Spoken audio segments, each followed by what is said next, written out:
भाषा एक भूल भुलैया है ये, जिसका उत्तर ढूंढने में समय लगता है। तब तक सभी मर जाते हैं।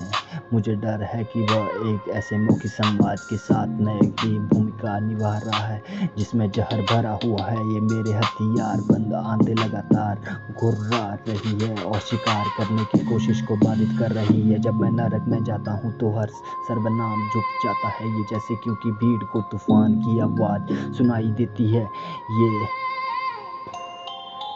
ये जब मैं अस्तित्व को संपादित करते समय एक पैमाना लिखता हूँ, तय रंगों के पेन से सुधारक हूँ। अस्तित्व प्रस्तुत करता है, अस्वीकार स्काई को संशोधित करता है।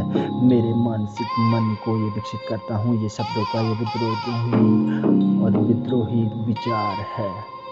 न ट्रैवल का स्तर है न साथ खतरनाक हिस्से, जैसे सब ने अपनी छवि को प्रवाहित करके उसका ये विश्लेषण करना। ओ फक, दोषपूर्ण छल कर रहे हो। ये मेरे मन को, ये बातों को, ये पंक्तियों के समय ये अपना लहजा नरम रखें।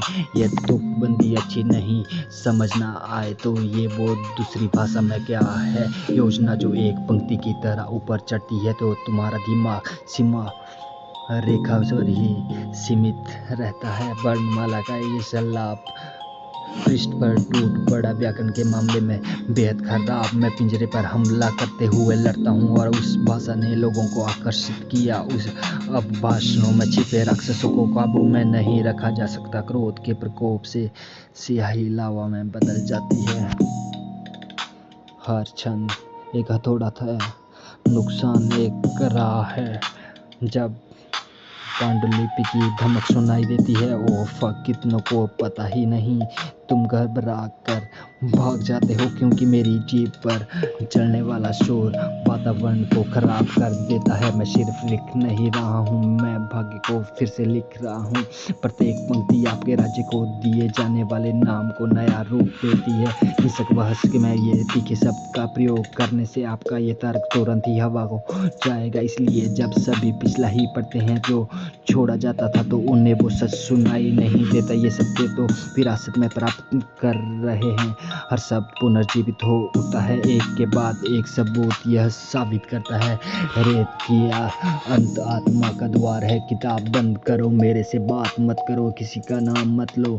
ये तुम्हारे जैसे लोगों के ये शब्दों से ये दर्द ठीक नहीं होता। अगर मौन ही एकमात्र इलाज है तो मुझे धीरे धीरे हमेशा के लिए मिटा दो, जिंदा लो, लेकिन मैं अब नहीं हूँ। वे कहते हैं कि मेरे खिलाफ हालात टेढ़े मेढ़े और नामुमकिन है, जैसे मैं दिल में छेद लेकर पैदा हुआ था। अब यह एक ऐसी वादा है जिससे ये बच्चों को अस्पताल में डॉक्टर ने मुझे मरने के लिए छोड़ दिया हो, लेकिन मैं कभी उम्मीद नहीं छोड़ता। सफलता मनोवैज्ञानिक होती है ये, जैसे दुनिया स्थिर है और गाँव मेरी शिक्षा है। ये एक राष्ट्र को आकार देना रिकॉर्ड यदि कभी कभी हमेशा से ये लूट लेती है। इसलिए मैं अपनी ये आर्थिक स्थिति पर ध्यान केंद्रित कर रहा हूँ। मैं टीवी पर छोटे बच्चे की तरह कचरे में ये सामान ढूंढता हूँ।